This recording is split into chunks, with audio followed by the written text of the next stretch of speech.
Minsan pansin ko rin, kahit marami kang pera, kahit marami kang naimbag, marami kang nalagay sa table, pag di rin okay yung appearance mo, parang, hindi siya naalagaan, hindi niya na naalagaan sa sarili mo.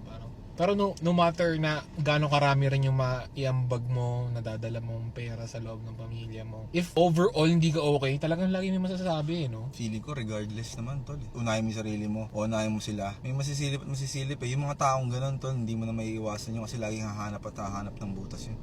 Laging hahanap ng dungis yun sa'yo. Kumbaga sablay ka, patay ka. Kukondem ka. Pag nakita ko umaangat ka, ganun pa din, ibababa ka pa rin. No? Kumbaga parang pag sa laro, mga NPC yun, tol. Pansinin mo siya, mag-uubos ka ng oras sa kanya at saka effort. Pag di mo siya piyansin, wala rin mawawala sa'yo, di ba? NPC yarn? NPC yarn? NPC yarn?